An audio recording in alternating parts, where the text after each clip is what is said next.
Olá pessoal, tudo bem?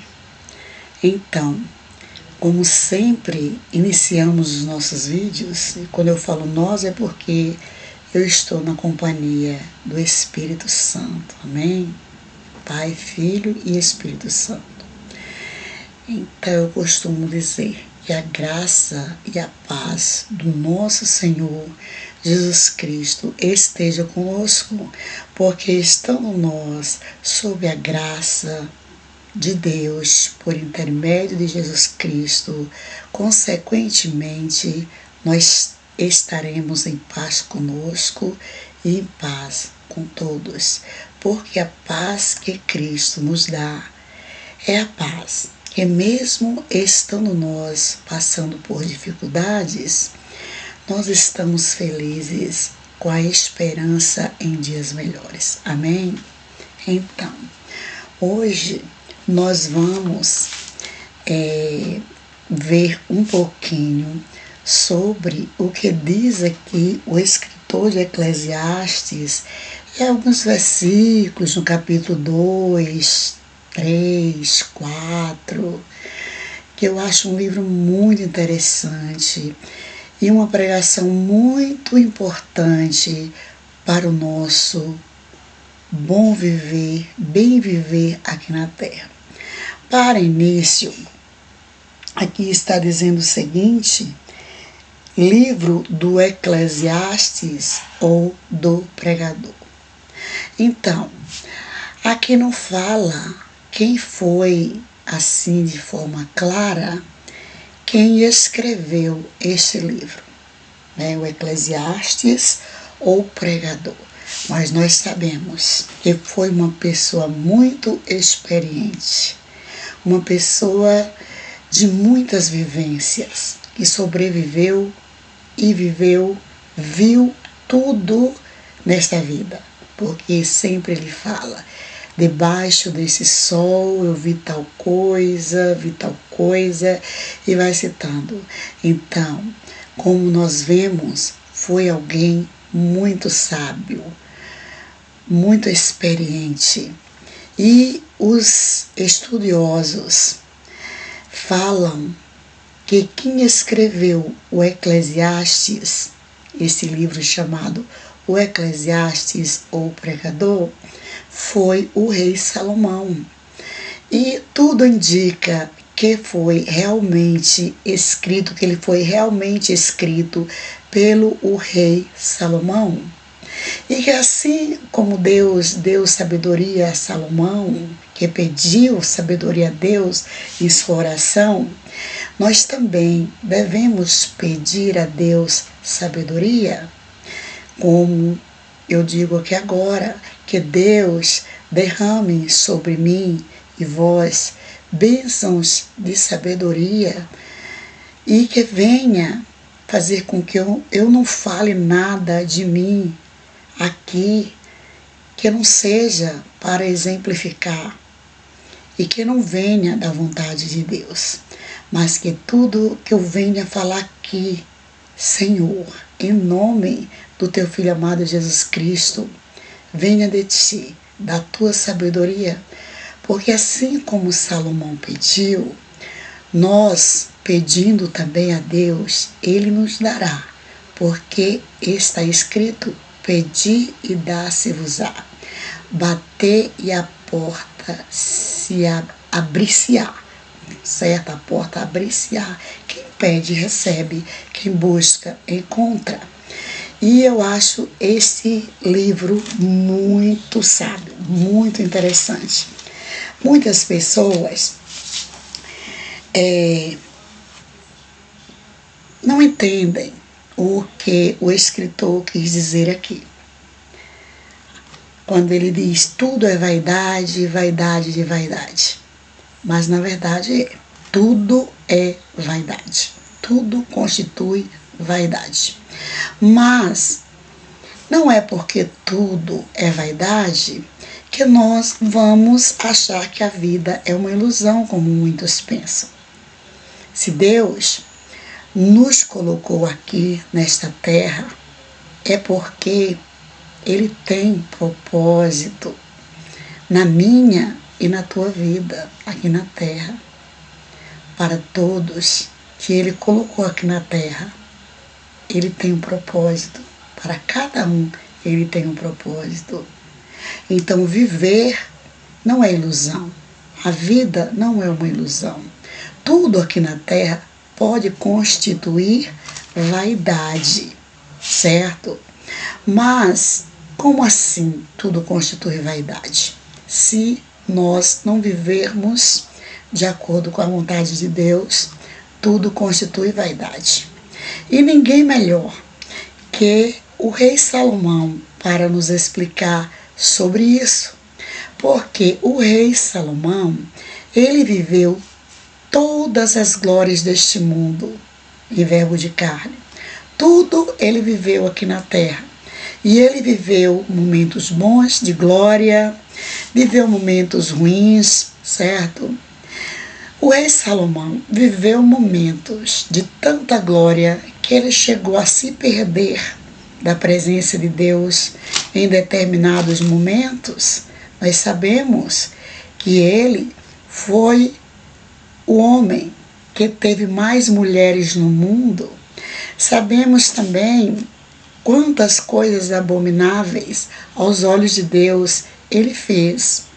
Mas, de acordo com o que está escrito aqui em Eclesiastes, no livro do Eclesiastes ou do profeta, a gente percebe que essas palavras foram escritas por pessoas que já tinha vivido tudo nesta vida. Tudo ele viu. E depois ele voltou para a realidade de antes. Porque nós sabemos que no princípio ele foi uma pessoa super ligada a Deus. E depois ele fez coisas abomináveis a Deus. Por causa de tanta glória que ele adquiriu. Ele passou a fazer coisas abomináveis a Deus. Ele fez altares altos, altares, e foi adorar deuses os quais Deus não aprova, porque Deus, diz a Bíblia, que Deus não divide a glória com ninguém. E nós não podemos apregoar a Bíblia deixando de falar as verdades contidas nela. E nós sabemos que Salomão se juntou a mulheres que não proferiam a mesma fé das pessoas que serviam ao Deus verdadeiro. E essas mulheres, elas praticavam cultos a deuses pagãos, deuses os quais não agradavam ao Deus verdadeiro. E Salomão, para agradar essas mulheres, ele até ajudou a erguer os altares para adoração a tais deuses. E Deus não divide a glória dele com ninguém. Nós precisamos apregoar a Bíblia por completo e não apenas por partes. Partes que talvez nos agrade, partes que talvez a gente ache que deva ser da nossa maneira, do nosso jeito. Não, nós temos que fazermos a vontade de Deus, porque Ele se fez homem, se fez carne, habitou entre nós, na pessoa de nosso Senhor e Salvador Jesus Cristo. Padeceu tudo que ninguém gostaria de padecer aqui na terra, por amor de nós. Apenas ele viveu muito sofrimento, sendo ele a sabedoria encarnada. Mesmo antes de ir para a cruz do Calvário, ele começou a sofrer. Ao ver tantas coisas abomináveis aos seus olhos, abomináveis à sabedoria humana, à sabedoria divina, ele sofreu muito, ele padeceu muito, assim que começou a perceber as coisas deste mundo, sendo ele a sabedoria, vendo pessoas praticando coisas erradas, pessoas fazendo acepção de pessoas, judiando umas das outras, menosprezando umas às outras, com seu orgulho, seu egoísmo, certo? Porque ele, sendo a própria sabedoria, ele não apenas falava a verdade, mas vivia a verdade. Ele não é e não foi, enquanto verbo de carne, como muitas pessoas aqui, que sabem exatamente o que é abominável aos olhos de Deus, sabe o que é egoísmo, sabe o que é orgulho, sabe o que é soberba. Entretanto,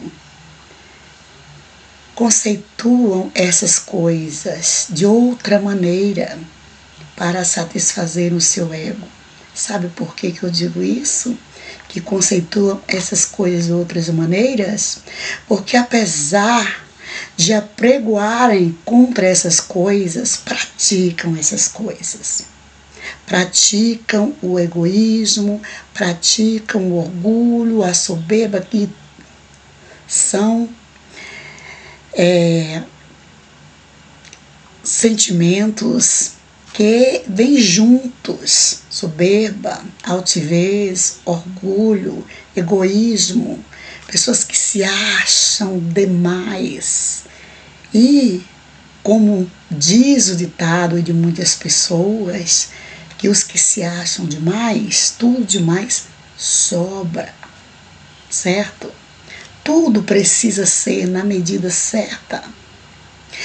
Nós mesmos, quando nós vemos que nós estamos nos exagerando em alguma coisa, a gente precisa falar para a gente mesmo: opa, deu um basta, para, você não pode agir assim, Deus não quer. Deus não quer que ninguém haja querendo ser mais do que ninguém, querendo saber mais do que ninguém. Por quê? Todo mundo sabe um pouco sobre algo. E nós devemos aprendermos com todas as pessoas, independente delas terem estudado ou não. Todas as pessoas têm algo para nos ensinar, principalmente as pessoas mais vividas, certo? Nós não podemos de modo algum menosprezarmos ninguém. Nós temos a aprender com as pessoas mais vividas e com as pessoas que ainda são crianças, porque as crianças nos ensinam muito, certo? Assim como os animais também podem nos ensinar muito, certo? Nós vivemos aqui na Terra, certo? Desde o momento que nascemos até o último fôlego de vida, em constante aprendizagem, né? Aprendendo uns com os outros, através de palavras, através de exemplos, através de ensinamentos. Tudo nos serve como lição, certo? Presenciando momentos na vida de outras pessoas ou em nossa própria vida, nós podemos entender o mundo. Estamos numa escola chamada vida, certo? Em todos os lugares por onde nós andarmos, nós vamos aprender. Somos eternos aprendizes, certo? Então, eu gostaria de falar um pouquinho aqui, no livro de Eclesiastes, a partir do capítulo 2 aí, vamos ver? Os prazeres e as riquezas não são felicidade. Ou são, gente? Os prazeres e as riquezas são felicidade? Sem Deus? Sem o temor de Deus? O temor a Deus? Não. Em tudo, para tudo, deve haver a medida certa e o temor a Deus. O que é o temor a Deus? Eu vou fazer algo, eu tenho que pensar: Deus aprova? Se Deus não prova, não é legal, não vai me fazer bem. Se Deus aprova, vai me fazer bem, certo? Deus não está condenando aqui através dessa palavra você ter bens, você ter riquezas. Quando eu falo você, eu estou falando de mim também. Você ter alegria, você comemorar, você honrar alguém, né? Depois da honra a Deus, porque primeiramente a Deus. Mas o temor a Deus é o princípio da sabedoria, certo? Diz um provérbio: o temor a Deus é o princípio da sabedoria. Tudo que a gente fizer nesta vida deve ser depois do temor a Deus, porque sem temor a Deus nada é legal, nada é bom. Então por isso que ele começa aqui o 2 dizendo: os prazeres e as riquezas não são felicidade, certo? Então o 2, disse eu no meu coração: ora, vem, eu te provarei com alegria, portanto, gozo o prazer, mas eis que também isso é vaidade. Do riso disse: está doido, e da alegria: de que serve esta? Busquei no meu coração como me daria ao vinho, regendo, porém, o meu coração com sabedoria. E como reteria a loucura, até ver o que seria melhor que os filhos dos homens fizessem debaixo do céu, durante o número dos dias de sua vida. Fiz para mim obras magníficas, edifiquei para mim casas, plantei para mim vinhas, fiz para mim hortas e jardins, e plantei neles árvores de toda espécie de fruto. Fiz para mim banquetes de água, tanques de águas, para regar com eles o bosque em que reverdeciam as árvores. Adquiri servos e servas, e tive servos nascidos em casa. Também tive grande possessão de vacas e ovelhas, mas tudo que todos que houver antes de mim em Jerusalém. Amontoei também para mim prata e ouro e joias de reis e das províncias. Provi-me de cantores e cantoras e das delícias dos filhos dos homens e de instrumentos de música de toda sorte. E engrandeci-me. Aumentei mais do que todos os que houve antes de mim em Jerusalém. Perseverou também comigo a minha sabedoria, e tudo quanto desejaram os meus olhos, neguei, nem provei o meu coração de alegria alguma, mas o meu coração se alegrou por todo o meu trabalho, e esta foi a minha porção de todo o meu trabalho. E olhei eu para todas as obras que fizeram as minhas mãos, como também para o trabalho que eu trabalhando tinha feito, e eis que tudo era vaidade, aflição de espírito, e que proveito nenhum havia debaixo do sol. Então passei à contemplação da sabedoria e dos desvarios e da doidice, porque que fará o homem que seguir ao rei? O mesmo que outros já fizeram. Então vi eu que a sabedoria é mais excelente do que a estúcia, quanto a luz é mais excelente do que as trevas. Os olhos do sábio estão na sua cabeça, mas a loucura anda em trevas também. Então entendi eu que o mesmo lhe sucede a todos, pelo que eu disse ao meu coração: como acontece ao tolo, assim me sucederá a mim, porque então busquei eu mais a sabedoria?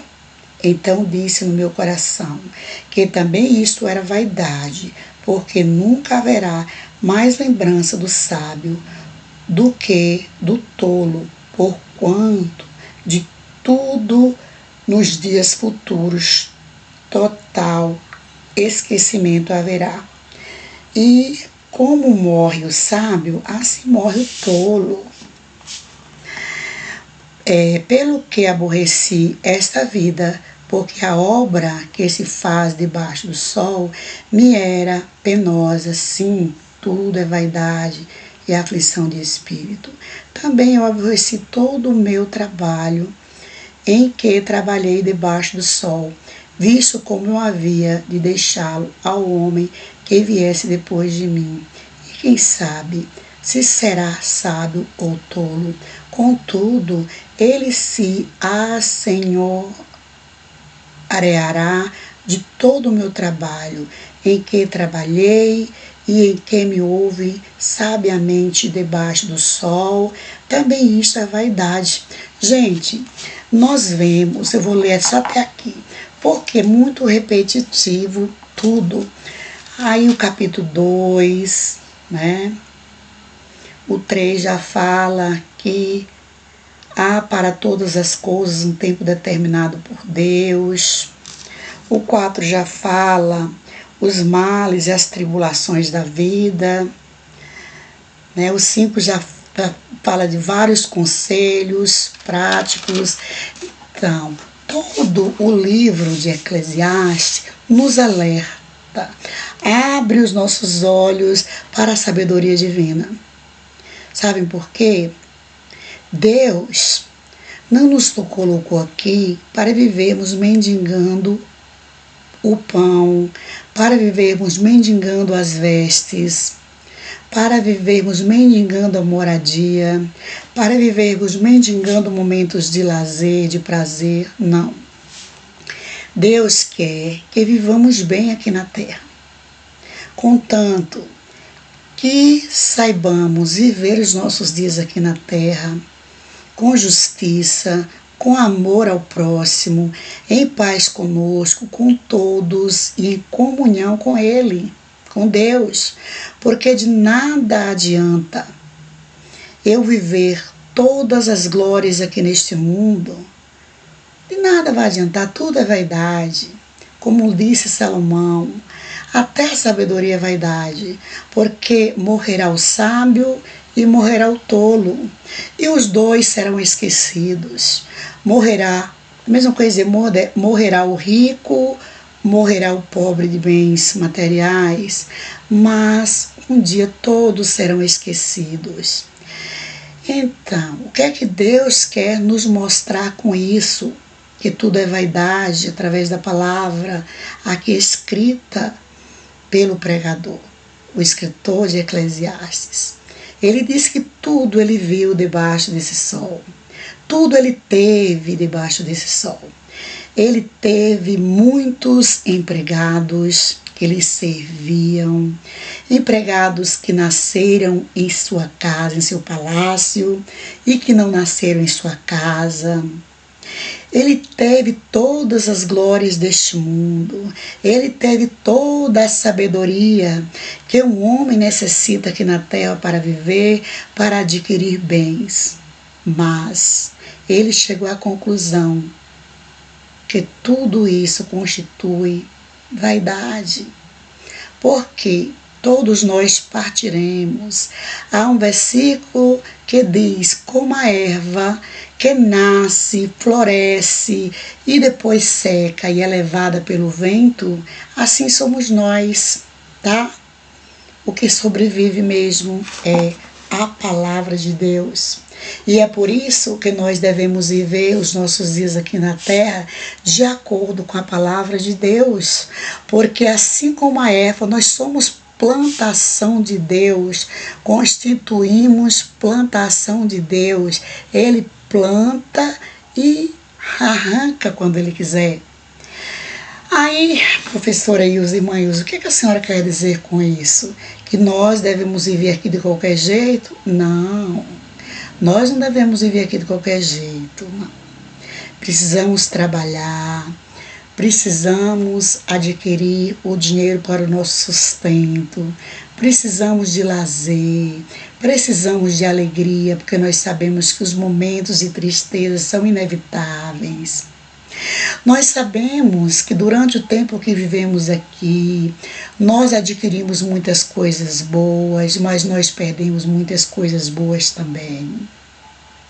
Por isso que o escritor diz aqui que tudo é vaidade. Tudo é vaidade. Até o que nós conseguimos, os nossos bens, que a gente diz nosso, na verdade é nosso, enquanto nós estivermos aqui. Porque quando nós partirmos daqui, não levaremos nada. Para onde vamos, não vamos precisar de casas, não vamos precisar de carro, não vamos precisar de fontes de água, como ele disse que tinha fontes de água, tinha plantações, tinha todas as espécies de gado, tinha todos os tipos de empregados. Ele só não falou aqui nas esposas, né? E diz a Bíblia que foi o homem que teve mais esposa, foi, né, se realmente foi Salomão, porque tudo indica que foi ele quem escreveu. Ele teve todas as glórias deste mundo, certo? Mas ele não está aqui dizendo que a gente não deva ter essas coisas. Ele está dizendo, ele quer dizer que nós devemos ter o temor a Deus, não é ter medo de Deus. Esse temor é não fazer coisas erradas, é adquirir tudo com honestidade, saber usufruir dessas coisas, sem esnobar a ninguém, sem, como diz aquele ditado que o povo sempre fala hoje, sem ostentar, é isso? Sem ostentação. Deus me deu, obrigada, Senhor, louvado seja o teu nome, Pai. Me dê condições para eu saber cuidar, ser um bom mordomo, certo? Uma boa cuidadora, um bom cuidador, para que quando eu partir outras pessoas possam usufruir, certo, do que eu consegui e ampliar para si, para os seus descendentes, certo? Deus nos colocou aqui num mundo maravilhoso, então nós devemos viver o melhor de Deus aqui nesta terra, da melhor maneira, como Ele quer que nós vivamos. Não precisa a gente tomar nada de ninguém, não precisa a gente passar por cima de ninguém, não precisa a gente ostentar, não precisa comprar simplesmente porque o outro comprou ou para despertar inveja no outro, não. A gente compra pela necessidade da gente. Essa necessidade pode ser essencial ou complementar. O que é isso? Uma necessidade essencial é aquela que você precisa realmente do suprimento dela. Uma necessidade complementar é aquela que vai lhe complementar, como por exemplo, com relação ao que o escritor de Eclesiastes falou, ele teve muitas propriedades, ele teve um palácio maravilhoso, ele construiu o templo riquíssimo, o templo de Salomão, ele teve muitos empregados, certo? Deus não impede, nem a mim nem a você de ter, mas não é porque eu ou você tenha alguma coisa que a gente vai achar que o outro que não tem e não conseguiu nada, não é nada, porque todos nós somos valiosos para Deus. Todos nós viemos nus e voltaremos nus, porque as nossas vestes para Deus lá na glória são diferentes das nossas vestes aqui na terra. Houve gente no passado que vestiu roupas com fios de ouro. Hoje as pessoas não estão mais com essa vaidade assim do corpo, de se vestir, colocar broches de ouro, colocar fios de ouro na roupa. Mas antigamente houve uma época que o povo colocava ouro em todo o corpo, tanto nas roupas, no nariz, nas orelhas, na boca, na sobrancelha, nos cabelos, nos braços. Então o povo vivia com o corpo pesado de tanto ouro, certo? Deus, ele quer dizer, será que muitas pessoas que viveram no passado dessa maneira foram extintos da glória de Deus? Deus os extinguiu de sua glória? Acredito que não, gente, tudo é vaidade. Aquela pessoa também, eu não posso botar isso, eu não posso usar isso, eu não posso usar aquilo. É vaidade também, como disse o escritor aqui, tudo é vaidade. Tudo constitui vaidade se não tiver o temor de Deus, se não houver temor, se não houver respeito a Deus. É vaidade. Por acaso um homem precisa de tantas mulheres? De mais de uma mulher? Uma mulher precisa de mais de um homem? Não, é vaidade. E há um momento da vida também que tudo isso passa. Porque para tudo há tempo determinado, como está escrito lá na frente, no capítulo 3, há para todas as coisas um tempo determinado por Deus. Hoje a pessoa é jovem, tem muito vigor, tem muita força. Só que com o passar do tempo, essa jovialidade, essas forças vão diminuindo. E as pessoas precisam trocarem as suas formas de sentirem alegria, sentirem prazeres por outras atividades. Aquele que andava bastante, que viajava muito, tem que encontrar o contentamento numa atividade mais tranquila. Não é se entregar, achar que já está morto, não. Porque a gente, enquanto Deus estiver nos dando condição de vida aqui na Terra, a gente precisa viver com alegria, tá?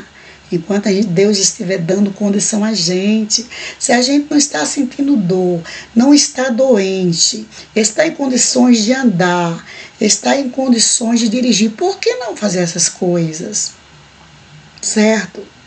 Eu acho que é até contraditório à vontade de Deus a gente se entregar antes da hora.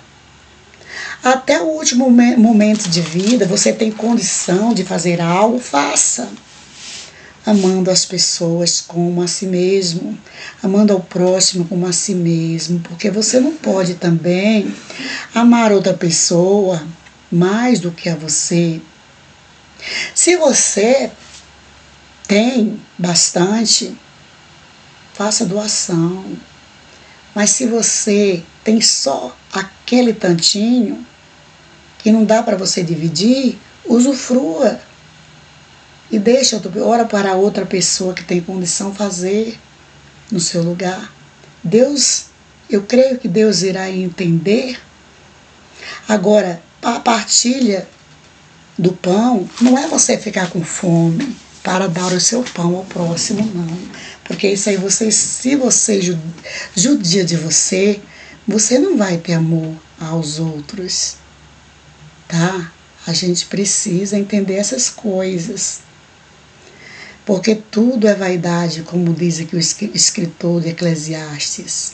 Por acaso, da maneira como eu estiver no campo ou na cidade, e alguém dirigir-se a mim e pedir para pregoar a palavra para ela, ou fazer uma oração por ela, eu não vou fazer porque eu não estou dentro de 4 paredes, dentro de um templo, onde a gente se reúne para adorar a Deus. Se Jesus apregou para a samaritana, haverá o dia, ela apontou para o monte e disse, meus pais adoravam a Deus ali. E Jesus disse, haverá o dia em que não adorarão ao Pai, nem ali, nem em Jerusalém, mas em espírito e em verdade. Gente, vamos pregar a verdade. É importante a gente congregar, a gente ir para a igreja. Por que é importante a gente ir para a igreja templo? Porque lá a gente se une em oração e louvor a Deus e a gente se fortalece cada vez mais. Lembram da palavra que fala sobre o cordão de 2 dobras, de 3 dobras e por aí vai? Então, quanto mais dobras você der num cordão, mais forte ele ficará. Então a gente tem que apregoar a verdade. Não é dizer que quem não está indo, quem não vai, não está servindo a Deus. Gente, há pessoas que estão em espírito de oração, onde quer que elas estejam. Precisamos incentivar as pessoas, sim. Nós não podemos deixar de congregar. Nós precisamos frequentar a igreja, sim. Igreja templo. Templo sem ser esse templo aqui, ó. Tá? Porque nós somos edifícios de Deus. Mas a igreja é templo, onde as pessoas se reúnem para ouvir um pregador, tá? Para glorificar, para louvar junto. Não é para assistir show, não, gente. É para cultuar todo mundo junto. Porque a casa é de Deus. Se foi construída com o nome de Deus, a casa é de Deus. E a casa do Pai é a casa dos filhos. Não é a casa de uns filhos, não. É a casa dos filhos. Deus não faz acepção de pessoas. Então importa que a gente ensine corretamente para as pessoas. Meus amados, importa a gente congregar, ir para a igreja, porque a gente vai ficar mais fortalecido cultuando, não é assistindo culto, não. Porque tem muita gente que quer que você vá, tá? Para ver show, para assistir show.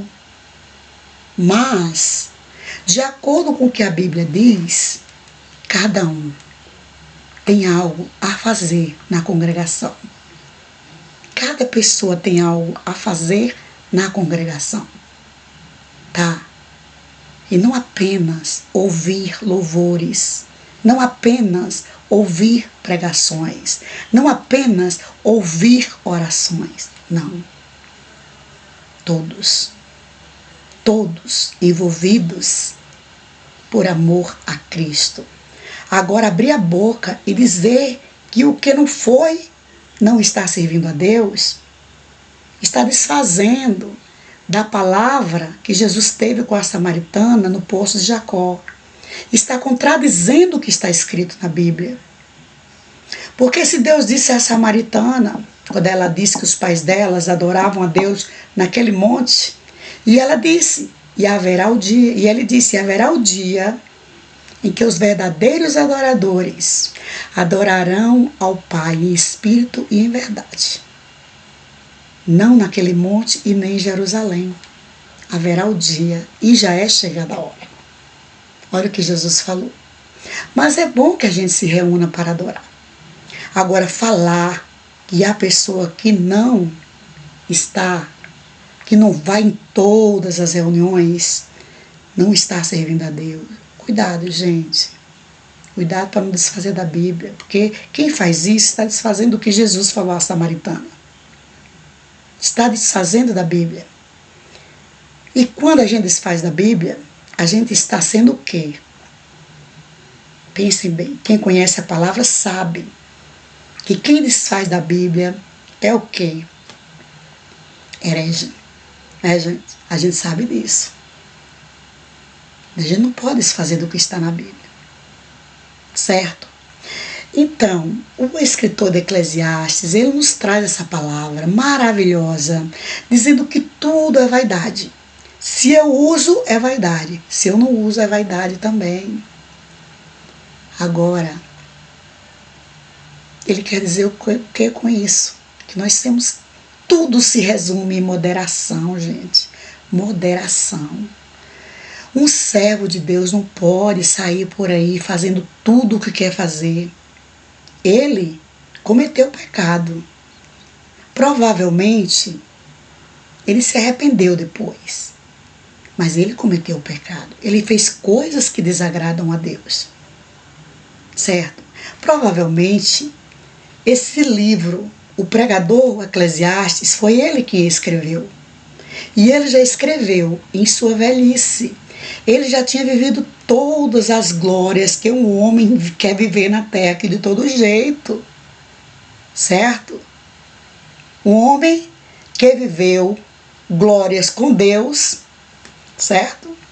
Tanto que, gente, a gente vê que um dos filhos de Salomão, fruto da sua glória, glória humana, sem a presença de Deus, foi um rei muito mau, muito mau. Se não me engano, o nome dele era Jeroboão, se não me engano, foi um rei mau, que judiou de muita gente, desfez da vontade de Deus, foi um rei idólatra, certo? Foi um filho dele, certo? Então é isso que acontece quando as pessoas começam a se acharem demais. Aí sobra, e a sobra joga fora, é coisa que não presta. O que sobra muitas vezes é para o lixo, é coisa que não presta. Então muitas pessoas que serviam a Deus e que por um momento se envaideceu e começou a viver de acordo com as suas próprias vontades, sem o mínimo temor a Deus, durante esse tempo ele deu frutos maus. Certo? Quer ver um exemplo? Ezequiel não, rei Ezequias. Ezequiel foi profeta. O rei Ezequias, quando ele fez aquela oração tão pequenininha, que muita gente não vê nada de mal naquela oração. Mas ele começa dizendo, logo eu, Senhor, homem perfeito e reto. Já começou errado. E Deus diz a Isaías, vai lá, fale para Ezequias que por amor ao seu pai na fé, Davi, porque Davi nós sabemos que Davi cometeu pecados horríveis, mas ele se prostrava diante de Deus, arrependia de verdade. Ele não fazia para depois dizer, eu vou fazer e depois eu vou pedir perdão a Deus. Não. Ele fazia como um meninão sem juízo e depois ele se arrependia, mas mesmo assim, ele também pagou aqui na terra mesmo pelos seus erros. Quantas coisas aconteceu na vida de Davi? Absalão, seu filho, queria até matá-lo e tomar o seu reinado, né? Após o seu filho, né? Amnon, se não me engano o nome, teve lá o caso com a sua irmã, né? Que era uma menina formosa, certo? E não podia, como até hoje não pode, relacionamento entre irmãos. E o filho mais velho, que era fruto da traição dele com a sua esposa e com o seu melhor amigo, que ele colocou lá na frente do exército para morrer, para ficar com a esposa dele, que ele viu lá o pátio, lá viu tomando banho. Nós sabemos disso. Davi sofreu por causa das suas iniquidades. Com Salomão também não foi diferente. Ele deve ter sofrido no final da sua vida por causa das suas iniquidades. Deus não nos proíbe de vivermos bem aqui na terra, mas com moderação. Enquanto nós formos da terra, nós vamos sim buscarmos as coisas que nos satisfazem aqui na terra. Mas essa satisfação nossa pelas coisas terrenas tem que ser de forma moderada, tem que ser de acordo com a vontade de Deus. Porque se não estiver de acordo com a vontade de Deus, tudo é vaidade. Tudo é vaidade. Certo, gente? O vestir a roupa boa é vaidade, o não vestir a roupa boa é vaidade, o usar isso é vaidade, o não usar isso é vaidade, o não fazer isso é vaidade, o fazer é vaidade, tudo é vaidade, gente. Como ele disse aqui. Tudo ele viu debaixo desse sol. Mas tudo é vaidade, até a sabedoria que ele pediu a Deus e Deus deu para ele, se não tiver o temor de Deus, é vaidade, porque futuramente morrerá o tolo e o sábio, e ninguém se lembrará mais nem do tolo nem do sábio. Tudo aqui na terra é para nos servir aqui na terra e para servir uns aos outros, para que ninguém sofra. Porque na glória de Deus mesmo, nós não vamos precisar das coisas aqui da terra. A nossa necessidade lá é outra.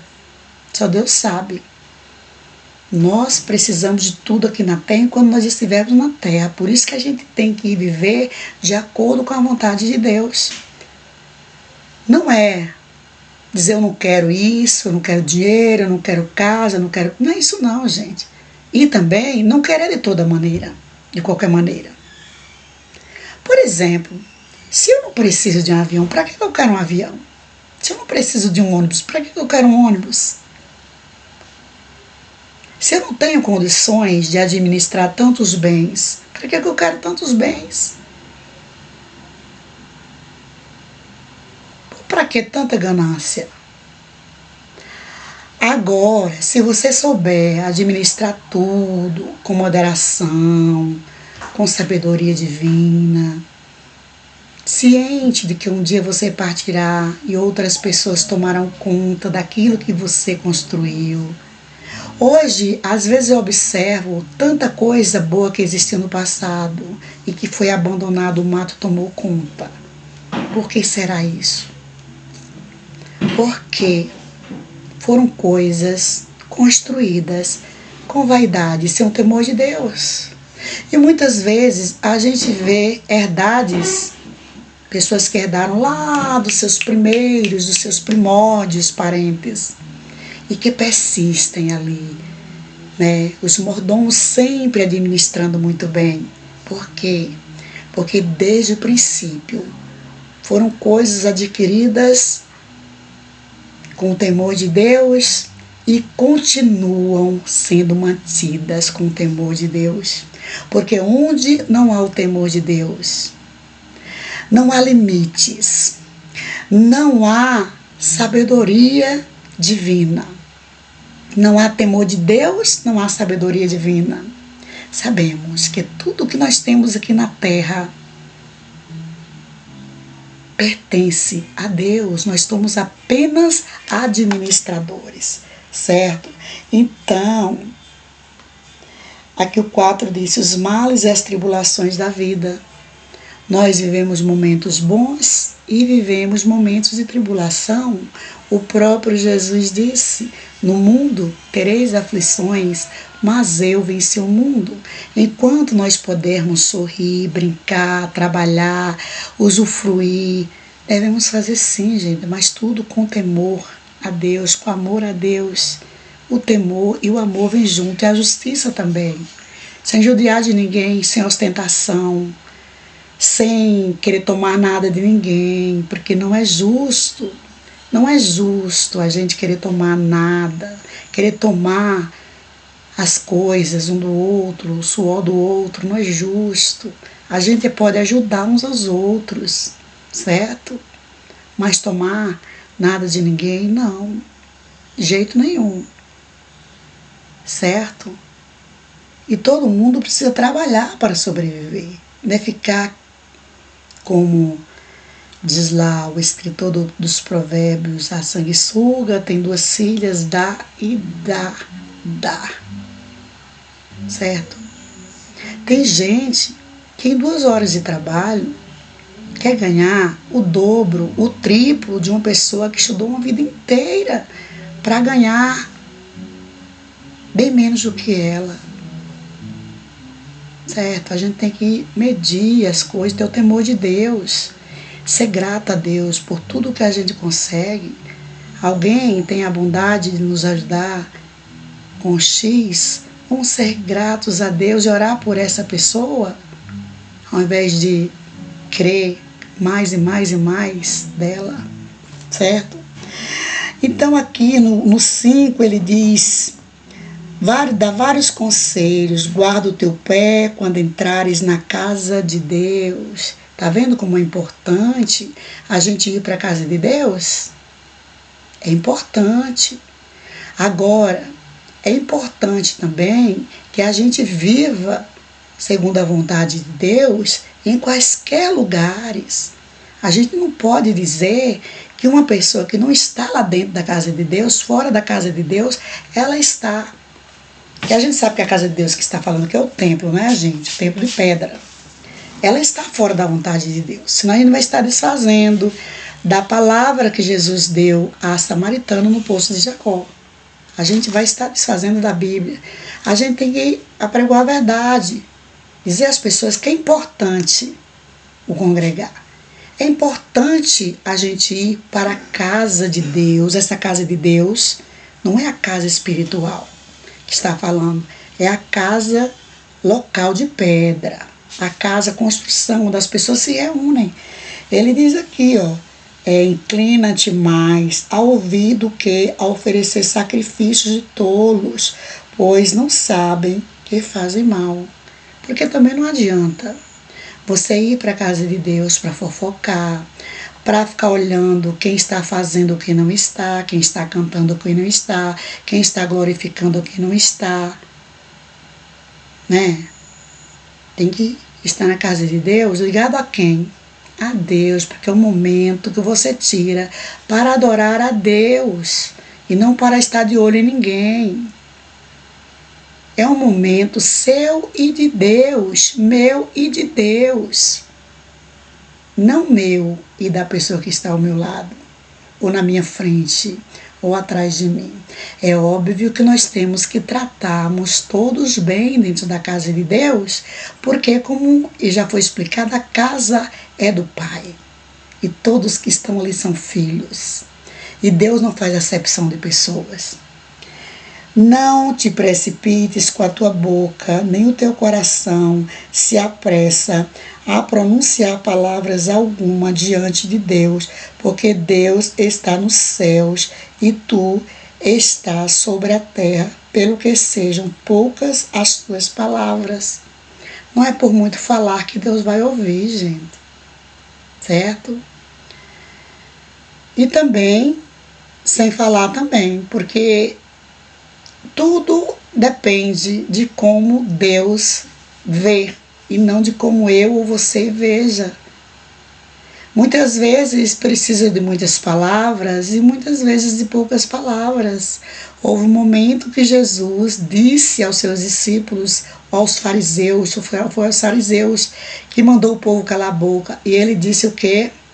Se o meu povo se calar, parar de clamar, as pedras clamarão. Porque, como diz aqui, ó, no capítulo 3, diz: há tempo determinado para todas as coisas debaixo desse sol. Há o tempo de falar, o tempo de calar, o tempo de falar alto, o tempo de falar só com os lábios, o tempo de falar só em pensamento, o tempo de falar em voz bem alta. Nós não podemos criticar a ninguém. Há um versículo que foi proferido pelo apóstolo Timóteo: os que comem carne, não critiquem os que comem só verdura. E diz aqui, ó, o 4 diz: quando a Deus fizerem algum voto, não tardes em cumpri-lo, porque não se agrada de tolos. O que votares pagam. Se a gente promete, a promessa é um voto.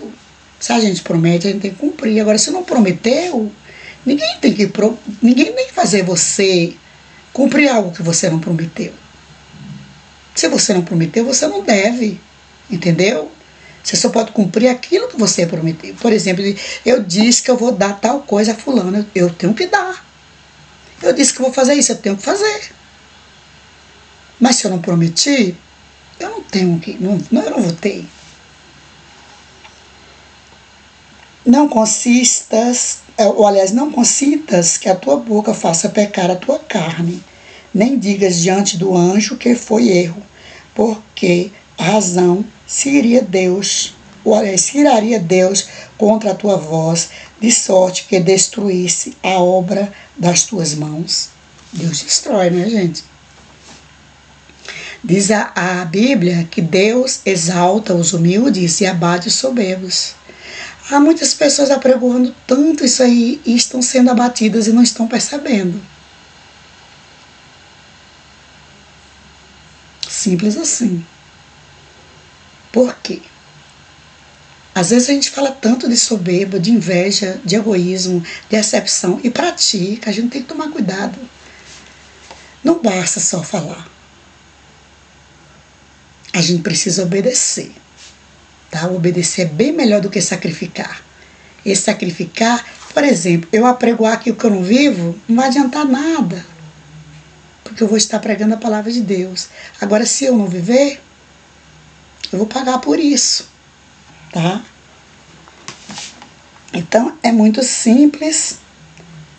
Se vires em alguma província a pressão, ou aliás, se virem em alguma província opressão de pobres e a violência em lugar do juízo e da justiça, não te maravilhes de semelhante caso, porque o que é mais alto é do que os altos para isso atenta, e há mais olhos do que eles. Gente, opressão é um perigo. A gente vive oprimindo as pessoas. Essa opressão é tipo a proibição de coisas que não vão afetar em nada, tá? Ah, não pode ir para tal lugar, não pode ir fazer isso, não pode. Gente, a gente tem que ensinar o temor a Deus, tá? O que agrada e o que não agrada a Deus, certo?